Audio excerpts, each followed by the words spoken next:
ప్రకటన 3:5. జయించువాడు అలాగున తెల్లని వస్త్రములు ధరించుకొనును, జీవగ్రంథముల నుండి అతని పేరు ఎంత మాత్రమునో తుడుపు పెట్టక, నా తండ్రి ఎదుటను ఆయన దూతల ఎదుటను అతని పేరు ఒప్పుకొందును. చూసారా, జయించువాడు అలాగున తెల్లటి వస్త్రములు ధరించుకొనును అంటే ఇక్కడే వాళ్ళు ధరించేసుకున్నారంట.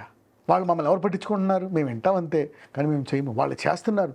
దేవుడు చెప్తున్నాడు, ఇదిగో మీ పేర్లు ఆల్మోస్ట్ ఇంకొక మీరు ఎలాగే కంటిన్యూ అయితే కొంతకాలం తర్వాత మీ పేర్లు తీసేస్తున్నాను నేను.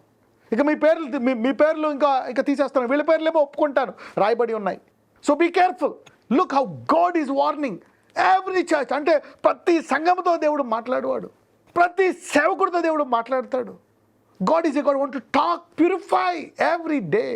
మరి అదే కాదు, మరి అదే భార్య మరి చూసి ఏమండి ఇంటికి పెయింట్ వేసి 5 ఏళ్ళు అయిపోయింది, ఇప్పుడు పెయింట్ వేయాలండి, నీ నేల మార్చాలండి, ఇదిగో ఈ కిచెన్ ఇంటీరియర్స్ అన్నీ మళ్ళీ చేయించాలండి, చెదపట్టేస్తుంది, 10 ఏళ్ళు అయిపోయింది. కొంతమంది ఇదిగోండి మన తాతల లాంటిది, ఇది 60-70 సంవత్సరాలు అయిపోయింది, దీన్ని పడగొట్టేసి మళ్ళీ కడతామండి. ప్రాసెస్.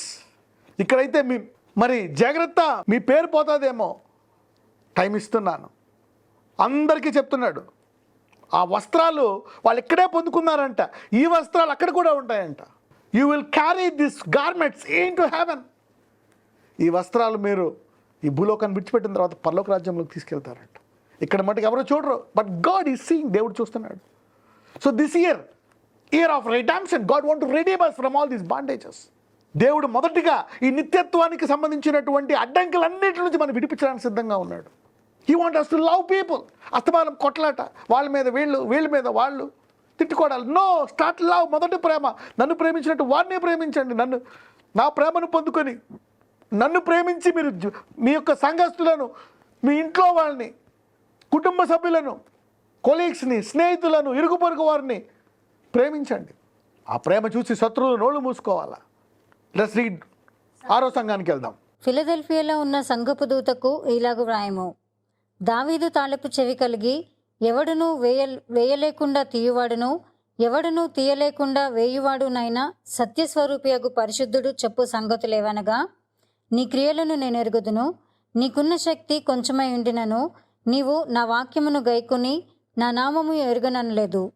ఇదిగో తలుపు నీ ఎదుట తీసించి ఉన్నాను, దానిని ఎవడునూ వేయనేరడు. యూదులు కాకయే తాము యూదులమని అబద్ధమాడు సాతాను సమాజపు వారిని రప్పించెదను. వారు వచ్చి నీ పాదముల ఎదుట పడి నమస్కారము చేసి, ఇదిగో నేను నిన్ను ప్రేమించితినని తెలుసుకున్నట్లు చేసేదను.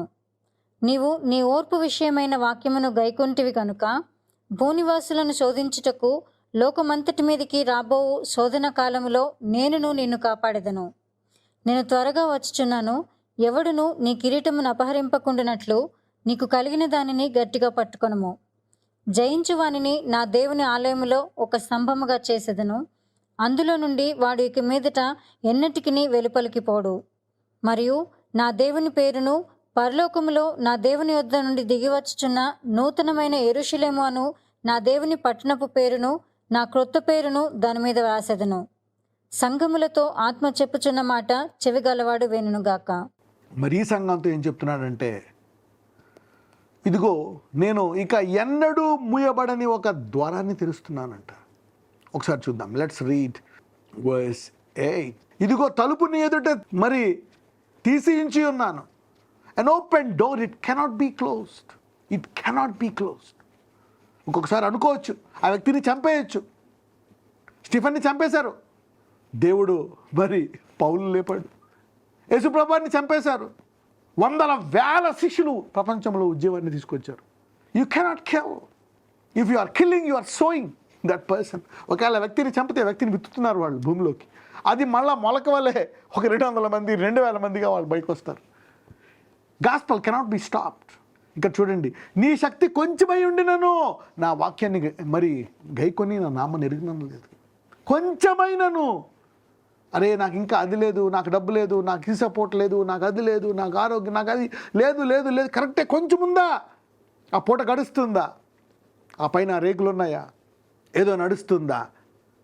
అయితే పౌలు అంటాడు, నీవు క్రీస్తులో ఉంటే నీవెప్పుడు మరి బలహీనుడు, అప్పుడు నువ్వు బలవంతుడు అంట. అరే నాకు ఇంతే ఉంది ఎలాగా అనుకొని దాన్ని నువ్వు క్రీస్తును అది ఉంచి విశ్వాసాన్ని కూడా పట్టుకొని నీవు ఒకవేళ సంతృప్తి చెందితే ఈ కొంచాన్ని దేవుడు ఆశీర్వదిస్తాడు.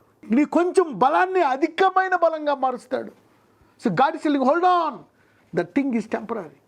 ఈ భూమియే టెంపరరీ, ఎన్ని కూడా మెల్ట్ అయిపోతాయంట. అంటే ఈ అగ్గితోటి మరి వేడితోటి ఎన్ని కూడా మరి దే విల్ బి మెల్ట్. అంటే ఒక మంచు కరిగినట్టు మరి ఎండ వస్తే మంచు ఎలా కరుగుతుంది అలా కరిగిపోతాయండి ఇవన్నీ.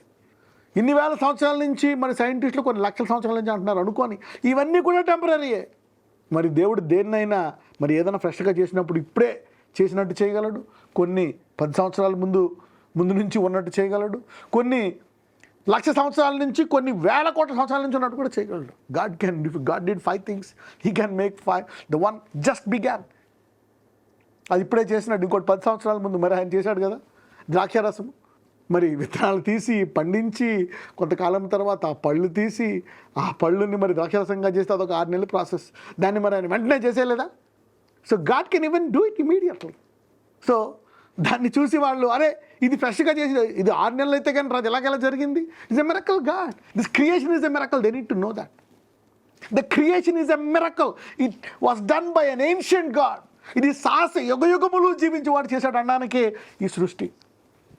The God of the ancient God, the God of ages did it. The one who has no age, no end. ఆది అంతం లేనివాడు చేశాడు. లక్షల కోట్ల సంవత్సరాలు, ఇది ఎప్పుడు చేశాడో తెలియదు. లక్షల కోట్ల మిలియన్ల బిలియన్ సంవత్సరాలు అంటారు. అవును, మరి కరెక్టే. అదే భూమిలో ఒక రాయి ఏమో 1000 సంవత్సరాలు, ఒక రాయి 1,000,000 సంవత్సరాలు, ఒక రాయి బిలియన్ సంవత్సరాలు. అవును, యుగయుగములు జీవించి వాడు చేశాడు దానికి అది సూచన. The endless creator did it. Somebody is getting a mystery.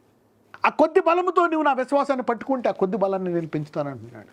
అంతేగాని ఏం చేశాడు ఈ దేవుడు, నాకు కొంచెమే ఉంది, అందరికి ఎక్కువ ఉన్నాయి, నాకు ఇంకా అది జరగలేదని ఉండే కంటే కమన్ నువ్వు విశ్వాసాన్ని గట్టిగా పట్టుకుంటే ఆ కొంచెముని నేను ఆశీర్వదిస్తాను.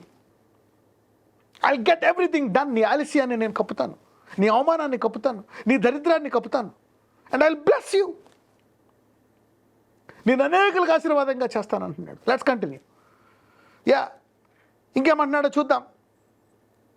మరి నువ్వు నా పేరుని తిరస్కరించలేదు, ఆ కొద్దిపాటి విశ్వాసంతో నా నామకాన్ని మరి నా వాక్యాన్ని బోధిస్తున్నావు, స్వార్థ చేస్తున్నావు. Your carrying on. ఇంతకుముందేమో మరి యూదులని మరి మేము చెప్పుకున్నాం, మేము అసలైన వాళ్ళమని ఒక చోట, కానీ వాళ్ళు కాదు. కానీ ఇప్పుడు ఏం చేస్తున్నా, వీడి సంఘానికి ఏం చెప్తున్నాడు? ఈ కొంచెం విశ్వాసంలో మీరు నన్ను పట్టుకున్నారు కదా, కాబట్టి మేము గ్రేట్, మేము సూపర్, మేము బ్లెస్డ్ అనుకున్న వాళ్ళు తెచ్చి మీ పాదాల దగ్గర పడేస్తారు. See that. అంటే హృదయాంతరంధ్రములు ఎరుగువాడంట. He is measuring, he is observing, he is a rewarder. ఎవరు చూడలేదు అనుకుంటావు నువ్వు, అందరూ చూసేటట్టు చేస్తారు. నువ్వెవరు చూడకుండా ఇంకా ఆ దేవుని సన్నిధిలో మరి గోజాడి విశ్వాసాన్ని పట్టుకున్నట్లయితే అందరూ చూసేటట్టుగా ఈ భూమి మీద కూడా నీకు బహుమానం ఇస్తాడు ఆయన. నేను అవమానించిన వారు, నువ్వు ఏ విషయమైతే కుమిలిపోయావు, నీ కొంచెం బలాన్ని చూసి, నీ లేమిని చూసి, నీకేమేమి లేదో చూసి అవమానపరిచిన వాళ్ళని తీసుకొచ్చి నీ దగ్గర పడేస్తాడంట, నీ పాదాల దగ్గర పడేస్తాడంట. ఎందుకు? నేను ప్రేమిస్తున్నానని చెప్పడానికి. God loves you. If you hold on, every who shamed you will come and honour you. వాళ్ళకి చక్కటి మరి ఆశీర్వాదాలు కూడా ఇస్తున్నాడు. అయితే వారికి ఒక వాగ్దానం కూడా ఇస్తున్నాడు, మహాశ్రమల నుంచి తప్పిస్తాడు. లోకానికి వచ్చే మహాశ్రమలు, మహాశోధనలు, ఒక్కొక్కసారి మరి ఈ కొంచెం బలంతో ఆ మహాశ్రమంలోకి వెళ్ళలేం, అధిక విశ్వాసంతో కూడా మనం ఆ మహాశ్రమంలోకి వెళ్ళలేం, పడిపోతాం. మరి కొంచెం బలముతో ఈ చిన్న సంఘటనలు అనుకోవచ్చు దీన్ని జయించలే, ఇది ఎందుకు ఎవరు చూస్తున్నారని. ఇక్కడ నువ్వు జయిస్తే ఆ మహాశోధనలను తప్పించుకునే సామర్థ్యం దేవుడిస్తాడంట. If you remain faithful in this, I will give you power to escape that great tribulation. Only విని మరి ఎవరైతే చేయట్లేదో వాళ్ళందరూ పడిపోతారంట. ఇంకోటి అంటున్నాడు, మరి నీ కిరీటాన్ని కాపాడుకో అంటున్నాడు. మీ అందరికీ కిరీటాలు ఉన్నాయి, మీ పేర్లు జీవగ్రంథంలో ఉన్నాయి, మీరు ఇంకా సంఘమే, మీరు ఇంకా దీపస్తంభం మీదే ఉన్నారు, మీరు ఇంకా వెలుగై ఉన్నారు. కాపాడుకోండి, పశ్చాత్తాపడండి, ఆ భయంకరమైనటువంటి ఆ బోధలను, ఆ అబద్ధాలను, ఆ పాపాన్ని విడిచిపెట్టేసేయండి, ఆ నమ్మక జీవితాన్ని విడిచిపెట్టేసేయండి అని అంటున్నాడు. నీ కిరీటం అలాగే ఉంటుంది. ఇక ఒక స్తంభముగా చేస్తాడంట మందిరములో. అంటే ఇంకా ఎన్నడూ కదల్చబడవు. ఇప్పుడు ఈ యొక్క కదల్చబడే పరిస్థితుల్లో నీ విశ్వాసాన్ని కాపాడుకున్నట్లయితే ఎన్నడూ కదల్చబడినటువంటి ఒక మంచి మరి స్తంభములాగా చేసేస్తాను. చూడండి, స్తంభాల ఇళ్లలో అలాగే ఉంటాయి. మరి నీ మీద నా కొత్త పేరు రాస్తాను, న్యూ ఐడెంటిటీ. నీవు ఆయన యొక్క సంఘ సభ్యుడు అని, ఆయన కుమారుడు అని. Identity of God is on you. మరి పరలోక భూలోకం అందరూ తెలుసుకుంటారు నిన్ను. చూడండి, యేసు ప్రభువు వారి భూమి మీదకి వచ్చినప్పుడు నువ్వెవరివో నాకు తెలుసు, పౌలు నువ్వెవరివో నాకు తెలుసు అంటది. Identity. Devil knows the identity of God's people. ఆ కొత్త యెరూషలేము, ఆ పరలోక సభ్యత్వాన్ని ఇచ్చేస్తాను. You will get that citizenship. ఆ యుగయుగములు ఉండేటువంటి ఆ పరలోక రాజ్యంలో సభ్యత్వాన్ని పర్మనెంట్గా ఇచ్చేస్తాను. అందులో ఉంటావు నువ్వు ఇంకా. Unshakeable life. What a blessing. చాలామందికి భయం వేస్తుంది, పరలోకం వెళ్తాను వెళ్ళవా, నేను వర్దియా కాదా. ఇక్కడ చెప్తున్నాడు, ఐ విల్ మేక్ యూ, అంటే ఈ భూమి మీద ఉన్నప్పుడే నిన్ను ఒక స్తంభములా చేసేస్తాను, ఆ పేరు ఇచ్చేస్తాను. ఇక్కడే you will be a citizen of heaven. పౌలు అంటాడు, నాకు అక్కడ ఇవ్వబడ్డది ఆ కిరీటము, నాకు కూడా కొంచెం పడ్డది, నేను గ్యారంటీగా పొందుకుంటున్నాను. నాకే కాదు, మీకు కూడా. నన్ను వెంబడించేవారు. నేను ఆ గురిని చూసి పరిగెత్తాను. నా గతాన్ని మర్చిపోయి, నేను చేసిన పొరపాట్లన్నీ మర్చిపోయి, నేను ఆ గురి కొరకు నేను పరిగెత్తుతూ అనేకులను సిద్ధపరిచాను. ఇప్పుడు నాకు సిద్ధంగా ఉంది, మీరు కూడా వచ్చి దాన్ని పొందుకోండి అంటున్నాడు దేవుడు. నాకే కాదు, నాలాగా ఆ దర్శనాన్ని చూసి మరి వెంబడించే వారందరికీ కూడా దేవుడు ఇవ్వడానికి సిద్ధంగా ఉన్నాడు అంటున్నాడు. ఆఖరి సంఘాన్ని చూద్దాం. లవోదికీయలో ఉన్న సంఘపు దూతకు ఇలాగు వ్రాయము. ఆమేననువాడును, నమ్మకమైన సత్యసాక్షియు, దేవుని సృష్టికి ఆదియునైనవాడు చెప్పు సంగతులేవనగా, నీ క్రియలను నేను ఎరుగుదును. నీవు చల్లగానైనను వెచ్చగానైనను లేవు. నీవు చల్లగానైనను వెచ్చగానైనను ఉండినా మేలు. నీవు వెచ్చగానైనను చల్లగానైనను ఉండక నులివెచ్చనగా ఉన్నావు గనుక నేను నిన్ను నా నోట నుండి ఉమివేయ ఉద్దేశించుచున్నాను. నీవు దౌర్భాగ్యుడవును, దిక్కుమాలిన వాడవును, దరిద్రుడవును, గుడ్డివాడవును, దిగంబరుడవునై ఉన్నావని ఎరుగక, నేను ధనవంతుడను, ధనవృద్ధి చేసుకొని ఉన్నాను, నాకేమీ కొదువలేదని చెప్పుకొనుచున్నావు.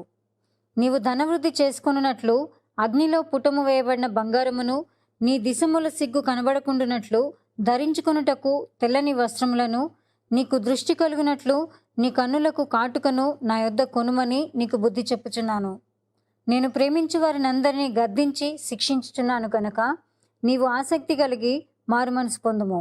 రైట్. ఇక్కడ దేవుడు చెప్తున్నాడు, ఇక్కడ మరి మీరు చల్లగానే వెచ్చగానే లేవంట. మరి చల్లగా అంటే నా చేత కాదు ప్రభు, నాకేమీ కాదు, నాకు నువ్వు కావాలా, ప్లీజ్ నన్ను జ్ఞాపకం చేసుకో, నా పరిస్థితి దారుణంగా ఉంది. ఉదాహరణకి మరి చల్లగా ఉండే వ్యక్తి మరి ఆ శిలువ మీద మనము దొంగతో పోల్చొచ్చు. నా పరిస్థితి ఇది, నేను దొంగోడిని, నువ్వు పరిశుద్ధుడువు, నువ్వు దేవుడువు, నా గతికి నేను అనుభవిస్తున్నాను ఇలాగా. ఎవరిని ఉంటే చైనా అయినా జ్ఞాపకం చేసుకున్న నా పరిస్థితి ఇది. I'm cold, nothing. మరి వెచ్చగా ఉండే వ్యక్తి అంటే యోహాన్తో పోల్చొచ్చు. నాకు నువ్వు కావాలి ప్రభువా. దేవుడు తన ప్రేమను యోహానికి పంచాడు. నీకు నా ప్రేమ కావాలా, తీసుకో. You are loving me. నన్ను ఎక్కువ ప్రేమిస్తున్నావు యోహానా, నేను కూడా నిన్ను ప్రేమిస్తున్నా. దానికి చిహ్నం ఏంటి? ఇదిగో నా తల్లిని అప్పగిస్తున్నాను. You are loving me more, good, you are hot. అందుకే ఆఖరి దాకా ఉండి మరి క్లైమాక్స్ షో ఇచ్చినటువంటి దైవజనుడు, ఈ ప్రకటన అంతా రాసింది ఆ మహాదైవజనుడు యోహానే. ఏ రీతిగా అతన్ని మరి చరిత్రలో చూసినట్లు ఏ రీతిగా అతను హింసించి చంపుదాం అనుకుని అతను చావట్లేదు. అందుకని తీసుకెళ్ళి కనీసం ఆ పాత్మోస్ దీవులు వేస్తే కనీసం స్వార్థం ఆగుతుంది అనుకుంటే అక్కడి నుంచి కూడా ఈ యొక్క మర్మాలతో ఉండేటువంటి వాక్యాన్ని ఆయన అనేకులకు పంపించాడు. నిలువెచ్చని జీవితము ఇస్కరియోతు యూదా. అటు ఉంటున్నాడు, ఇటు ఉంటున్నాడు. అటు దేవుని ప్రేమిస్తున్నట్టు నటిస్తున్నాం. ఆయన అద్భుతాలు, అందరితో పాటు ఆయన అద్భుతాలు చేశాడు, అందరితో పాటు ఆయన వాక్యం బోధించాడు, వాక్యం విన్నాడు. మరొక దొంగలాగా కూడా ఉన్నాడు. అటు దేవుని ప్రేమించేవాడిలాగా ఉన్నాడు, దొంగలాగా ఉన్నాడు. He is like John and also the thief. How can you be like John and thief? ఆ సిలువ మీద దొంగలాగా నాకేమీ లేదు, నన్ను జ్ఞాపకం చేసుకుంటే చేస్తా, పరలోకం తీసుకెళ్తా. నేను నిన్ను ప్రేమిస్తున్నానంటే ఓకే, నేను కూడా నిన్ను ప్రేమిస్తున్నాను. నా రూమ్ మీద అనుకో, అందరికీ చూపిస్తున్నాను. You love me, I also love you. నువ్వు ప్రేమిస్తున్నట్టు నటించి అటు దొంగలాగా అందులో కొట్టేస్తుంటే ఉమ్మి వేసేస్తాడంట. Judas was thrown out. మనం చూసాం అతని జీవితం ఎలా ముగిస్తుందో. So God is telling, come on, purify yourself. ఒక్కసారి కూడా రాలేదా, నేను ఈ దొంగ బుద్ధిని నేను జయించాలి, I want to overcome this. యూదా అది చేస్తున్నాడు, ఇది చేస్తున్నాడు, రెండు కంటిన్యూ అవుతున్నాడు. What's happening? జూడాస్ పొందుకోలేకపోయాడు. లాస్ట్లో పశ్చాత్తాపడతాడు, నాకొద్దు. మరి ఇన్ని సంవత్సరాలు వెచ్చగా లేవు, చల్లగా లేవు, పశ్చాత్తాపం రాలేదా? చెప్తున్నాడు. వీళ్ళకి బహుమానం చాలా గొప్పగా చూపిస్తున్నాడు. ఇదిగో నువ్వు అనుకున్నావు నాకు అన్నీ ఉన్నాయని, నీ అద్భుతాలు చేస్తున్నా, అది చేస్తున్నా, ఇది ఉంది అది ఉంది అనుకుంటున్నావు. చూసుకో నువ్వు దిగంబరుడవు, దరిద్రుడవు. చూడండి మాట అంటాడు ఇక్కడ 17. నీవు దౌర్భాగ్యుడవును, దిక్కుమాలిన వాడవును, దరిద్రుడవును, గుడ్డివాడవును, దిగంబరుడనవై ఉన్నావని ఎరుగక, నేను ధనవంతుడను, ధనవృద్ధి చేసి ఉన్నాను, నాకేమీ కొదవలేదని చెప్పుకొనుచున్నాను. ఇదిగో ఈ శిష్యులందరూ రేపు పొద్దున్న యేసయ్య వదిలేస్తే వీళ్ళందరికీ తిండి ఉండదు, వీళ్ళందరూ బాధపడిపోతారు. నేను చూడు ఎంత డబ్బు సంపాదించేశానో, నాకే తక్కువ, నాకే లోటు ఉండదు అనుకుంటున్నాడు. చూద్దాం. నీవు ధనవృద్ధి చేసుకున్నట్లు అగ్నిలో పుటుము వేయబడిన బంగారమును నీ దిశముల చూడండి, అగ్నిలో పట్టుకు వేయబడిన బంగారమును, కమాన్ ప్యూరిఫై, గెట్ ప్యూరిఫైడ్ బై మీ. నా దగ్గరికి రా ప్రభువా, ఇది కడుగు, నన్ను కడుగు. చూడండి బంగారాన్ని అందులో వేసి ప్యూరిఫై చేస్తాను. అలాగ వచ్చి నన్ను కడుగు నాయన అని అడగలేదు నువ్వు. You don't take that gold from మీ. అయ్యా ఈ బుద్ధి పోవాలి, ఈ దొంగ బుద్ధి నాలో, ఈ వేషధారణ పోవాలి నాయన అని నువ్వు వచ్చి నన్ను కడుగు. You don't take that gold from me. That is the real gold. Heaven values that true character, true righteousness, holiness. పరలోకం దీనికి విలువిస్తుంది.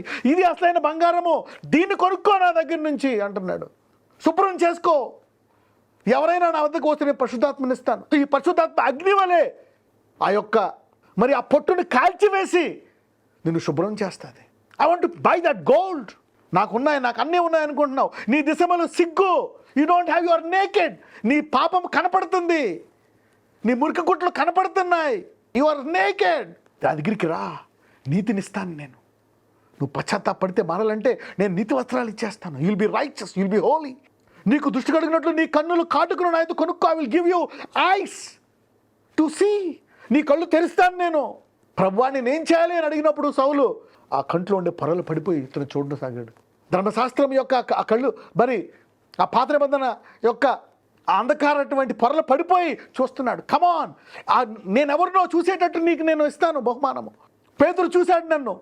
అయ్యా నువ్వు ఏలియావు కాదు, యోహాను కాదు, జీవమగల దేవుని కుమారుడు అయిన క్రీస్తువే. అలాగ చూసి అనుభవిస్తాను నేను. I will give you that eyes to see who I am. ఆ పరలోక రాజ్యము, నువ్వు ఎందుకు పుట్టావు, ఇక్కడ ఏం చేస్తున్నావు, ఈ వాక్యం ఏంటి, ఆ పాత గ్రంథాలు తెలిసి I will give an explanation of the purpose of life, a vision. నువ్వు చూస్తావు. పౌలు ఎక్కువై 3వ ఆకాశానికి, శిష్యులందరూ చూశారు. I will give you that vision. You are blind. అవి నా దగ్గర తీసుకో. Come on, spend time with me. 19. నేను ప్రేమించు వారిని అందరినీ గద్దించి శిక్షించుచున్నాను కనుక నీవు ఆసక్తి కలిగి మారు మనసు పొందము. నువ్వు పర్మిషన్ ఇస్తేనే నువ్వు నా దగ్గరికి రావాలా. అసలు అంటే ఏంటి, నువ్వు నా దగ్గరికి ఇంకా రాలేదంటున్నాడు. అదేంటిది, నాకు చోటు ఇవ్వలేదంటున్నాడు. నాకు చోటు ఇస్తేనే నేను గద్దించి శిక్షించి నేనేమన్నా చేస్తాను. శిష్యుల్ని గద్దించాను, తర్వాత మళ్ళా వచ్చి మళ్ళా వాళ్ళని గద్దించాను, తిట్టాను. ఎందుకు అవిశ్వాసుల్లాగా ఉన్నారు ఎందుకు అని చెప్పి మళ్ళీ అద్భుతాలు చేసి మళ్ళీ వాళ్ళకి ప్రార్థన నేర్పించి భూలోకాన్ని తలకిందులు చేయనివానిగా చేశాను. నాకు చోటు ఇచ్చారు వాళ్ళు. 20. ఇదిగో నేను తలుపు నొద్దు నిలుచుండి తట్టుచున్నాను. ఎవడైనను నా స్వరము విని తలుపు తీసినెడలా నేను అతని వద్దకు వచ్చి అతనితో నేనును నాతో కూడా అతడును భోజనము చేయదు. అంటే ఒక్కసారి కూడా ఇతను భోజనం చేయలేదన్నమాట. యేసయ్యతో తింటా ఉన్న he never at with God. అంటే అందరికీ యేసు తోడుగా ఉంటే శిష్యులందరికీ, ఇతనికి యోధాకి మరి ఆయన తలుపు దగ్గర ఉన్నాడు. He is at the door. He did not enter into his heart. అంటే అతని హృదయంలో యేసయ్యకి చోటు ఇవ్వకుండానే అతను అద్భుతాలు చేశాడు. వాళ్ళతో పాటు వెళ్ళి మరి దయ్యాన్ని వెళ్ళగొట్టాడు, ముద్రలను లేపాడు, వాక్యాన్ని బోధించాడు, 3 సంవత్సరాలు భోజనం చేశాడు. కానీ యేసయ్యని తలుపు వద్దే పెట్టాడు. It is possible that he can be an active apostle and a prophet and a disciple of Christ and still no Christ in him. What is this? ఇదేంటిది? దేవుని కుమారుడుగా ఉండి, దేవుని అపోస్తులుగా ఉండి, దేవుని ప్రవక్తగా ఉండి, అద్భుతాలు చేసి ఆయన వాక్యాన్ని బోధించి ఆయన నీ యొక్క తలుపు దగ్గర ఉన్నాడా? అందుకే ఈ వరాలు కూడా నీవు దేవునిలో నువ్వు ఎదగడానికి, ఇతరులు ఎదగడానికి. So gift cannot take you to heaven. అందుకే the gifts are without repentance. ఈ వరాలు పశ్చాత్తాపం లేకుండా ఇస్తాడంట దేవుడు. నీకు పశ్చాత్తాపం లేకపోయినా ఇస్తాడంట నువ్వు అడిగితే. Even though you don't have repentance, you will be given this gift. సంఘ క్షేమాని కోసం ఇస్తున్నాడు దీన్ని. You can use it for other things also, but these are to purify you and purify others. ఒకవేళ తలుపు తెరిస్తే నేను నీతో కూడా కూర్చొని భోజనం చేస్తానంటే ఈయన యేసయ్యతో ఉండి ఆయన కార్యాలు చేస్తూ అధికారం పొందుకుంటూ ఆ వరాలుంటూ ఫలాలే లేవనరా. No fruit in Judas life. Never. అసలు ఛాన్సే ఇవ్వలేదు ఫలంకి. నువ్వు ఇస్తే నేను నిన్ను శిక్షించి, నిన్ను శుభ్రపరిచి, బాగు చేసి నిన్ను నడిపిస్తాను. నేను ప్రేమించి వాడిని శిక్షిస్తాను అంటున్నాడు. Open the door. మరి అటువంటి వారికి ఇక్కడ చూస్తే అన్ని సంఘాల కంటే ఈ సంఘానికి ఎక్కువ బహుమానం ఇచ్చాడు. చూద్దాం ఎంత గొప్ప బహుమానమో. 21. నేను జయించి నా తండ్రితో కూడా ఆయన సింహాసనం నందు కూర్చుండి ఉన్న ప్రకారము జయించు వానిని నాతో కూడా నా సింహాసనం నందు కూర్చుండనిచ్చదు. ఎదురుగుండా కాదు, అక్కడెక్కడో కాదు, ఇక్కడ కాదు, నా సింహాసనమందు, అంటే నాలాంటి సింహాసనము, సేమ్ నా కుటుంబంలో, నా కుమారుడిగా, నా ఫ్యామిలీ సభ్యుడిగా నువ్వు ఉంటావు. కుమారుడి కంట మరి తండ్రి గొప్పోడే, మరి అందరు తండ్రులు మరి పిల్లల కంట గొప్పోళ్లే. కానీ కమ్ యు ఆర్ మైన్ అంటారు. He is inviting, he is giving an equal status. నా కుమారుడు ఎంతో నేనంతే, ఒక ఈక్వల్ స్టేటస్ని ఇస్తానంటున్నాడు. నేను నా తండ్రి ఏకమై ఉన్నాను. శిష్యులు అంటాడు, నా మాటలు మీ యందు, మీ మాటలు నా యందు ఉంటే మరి నేను మీతో ఏకమై ఉన్నాను, అలాగే మీరు నాతో ఏకమై ఉంటే తండ్రితో ఏకమై ఉన్నారంటాడు. చూసారా? అందుకనే జయించాలంట. అప్పుడప్పుడు దేవుడు చూపిస్తే వాటిని మనం జయించాలి. This year God wants you to redeem from all bondages, redemption from every temptation. అడగాల దేవుడు, ప్రభువా నేను ఇంకా నన్ను శుద్ధీకరించు, purify me, sanctify me. I don't want to miss you. అసలైన purpose don't want to miss you. I want to focus. నీ నిత్యత్వం మీద కేంద్రీకరించి, నిత్యమైన బహుమానాల మీద కేంద్రీకరించినప్పుడు ఈ భూలోకం సంబంధమైన విషయాలను ఆశీర్వదిస్తావు. ఈ రాజ్యాన్ని నేను వెతికినప్పుడు ఇదిగో ఇది అసలైన శాశ్వత రాజ్యము, యుగయుగములుండు రాజ్యం ఇది. ఆ స్తంభము, ఆ తెల్లటి వస్త్రాలు, ఆ నూతనమైన పేరు, ఆ యెరూషలేము యొక్క మరి నూతన యెరూషలేము యొక్క సభ్యత్వము, ఆ జీవవృక్ష ఫలము, ఆ కిరీటము, అవన్నీ కూడా ఇస్తాడు. అవి వెతికితే ఈ భూలోకము అవన్నీ కూడా నీకు ఇస్తాడంట. Seek first the kingdom of God and all things will be added. అప్పుడు ఈ భూలోకంలో నీకు కావాల్సినవన్నీ నీకు ఇస్తాడంట. ఈ నిత్య సంబంధమైనటువంటి రాజ్యాన్ని వెతికితే this is called redemption, going to the promise land. ఈ సంవత్సరం దేవుడు మనల్ని బంధించేటువంటి బంధకాల నుంచి విడిపించి ఆ నిత్య రాజ్యం వెళ్ళడానికి మనల్ని విడిపించినట్లు this year is the year of redemption. ఆటోమేటిక్గా ఇన్ని సంవత్సరాలు అడిగినటువంటి ఆశీర్వాదాలు దేవుడు మీకు ఇచ్చేస్తాడు. ఆ వివాహం, ఆ ఇల్లు, ఆ పిల్లలు, హీ విల్ గివ్ యూ. నీకు అవసరమైనటువంటి ఆశీర్వాదాలన్నీ అడుగు వాటికంటే ఊహించు వాటికి అత్యధికంగా ఇచ్చేస్తాడు. When you are decided, when you have decided to come out, ఇక నా ప్రభువా నన్ను శుద్ధీకరించు, ఆ రాజ్య సంబంధమైనటువంటి బహుమానాలన్నీ నాకు కావాలా, ఇక నాలో ఏమేమున్నాయో తీసేసుకుంటాను. 7 సంఘాలు చూపించినటువంటి ఆ జయించాల్సిన వాటిని నేను జయిస్తాను. సామర్థ్యమే, నేను ప్రార్థిస్తాను, ధ్యానిస్తాను, ఉపవాసం ఉంటాను, వాటిని జయించి ఈ సంవత్సరము ఇప్పుడు ఆటోమేటిక్గా నీకు రావాల్సిన ఆశీర్వాదాలు నీకు వచ్చేస్తాయి. ప్రార్థించుకుందాం. అయితే దీన్ని బట్టి ఒక్కొక్కరితో ఈ సంఘం మాట్లాడి, ఏముంది నీలో, ఇంకా ఏముంది ఇప్పుడు నువ్వు అడగాల. ప్రభువా నన్ను పరిశుద్ధపరచు, ఇదిగో ఇది నాలో ఉంది, రా నా లోపలికి. నువ్వు సంఘంలో ఉన్నావు కానీ ఇప్పుడు దాకా నువ్వు దేవునికి చోటు ఇవ్వలేదా? సంఘానికి వస్తున్నావు, వెళ్ళిపోతున్నావు. మొదటి ప్రేమ జయించాల్సినవి జయించాలా, ఇంకా మొదటి క్రియలు పెరగాల. ప్రభువా ఇంకా ఇది ఉంది నాలో, ఇంకా ఇది శుద్ధీకరించు, నాకు కొంచెమే ఉందని బాధపడక ఆ కొంచెంలో కూడా నువ్వు గట్టిగా పట్టుకొని ముందుకెళ్ళిపోతే దేవుడు నేను ఆశీర్దిస్తాను అంటున్నాడు. నజరేయుడైన యేసయ్య, ఇదిగో ప్రభువా ఈరోజు సంఘమంతా ఏకీభవించి, ఇదిగో ప్రభువా మాకు ఇంకా ఏం కావాలా, మాలో ఏ లోపం ఉంది, మమ్మల్ని శుద్ధీకరించు అడుగుచున్నారు నాయన. They are asking Lord, Lord purify us, నన్ను శుద్ధీకరించు, నాలోకి రా, నాతో భోజనము చేయి. ఇదిగో నాలో ఇంకా ఈ బలహీనత ఉంది, నాలో ఇంకా ఇది ఉందయ్యా, ప్రార్థించి దాన్ని జయించే సామర్థ్యాన్ని దయచేయి, నా సమయాన్ని తగ్గ ఉపయోగించుకునే కృప దయచేయి. ఈ బలహీనతలు, దురలవాట్లు, ఈ పాపములు, ఈ పేరుకుపోయిన పాపములు తీసివేయనా, నా వల్ల కాదు, నేను నీకు చోటిచ్చున్నాను. నరకానికి వెళ్ళవలసిన దొంగను ఎప్పుడైతే సమర్పించుకున్నాడో వెంటనే దాన్ని తీసుకెళ్ళావు నాయన. ప్రేమ కావాలనుకునే మరి వెచ్చగా ఉండే యోహానికి ఇంకా సంపూర్ణమైన ప్రేమ ఇచ్చావు. ఇదిగో దీన్ని మరలా మేము ధ్యానించి మమ్మల్ని మేము సరి చేసుకొని ఇంకా జయించాం. సమాజానికి భయపడుతున్నామా అయ్యా? లోక సంబంధమైన వాటి కొరకు మరి విశ్వాసం ఎతకకుండా ఇంకేమేమి ఎతుకుతున్నామా? నిత్యమైన రాజ్యాన్ని ఎదిగినప్పుడు, ఈ శాశ్వతమైన రాజ్యాన్ని ఎదిగినప్పుడు ఈ భూమి అంతా ఇచ్చేస్తావా? భూమిలో కావాల్సిన ఇస్తావా? అయ్యా ఈ లోకమే శాశ్వతము, ఇదే సమస్తం అనుకుంటున్నాము నాయన. ఈ అశాశ్వతమైన లోకాన్ని నుంచి విడిపించి నీ శాశ్వతమైన కృప పొందే మరి ఆ ధన్యతను దయచేసి ప్రతి బలహీనతను జయించేటువంటి కృప దయచేయమని నజరేయుడైన యేసుని ప్రార్థిస్తున్నాము తండ్రి. ఆమేన్.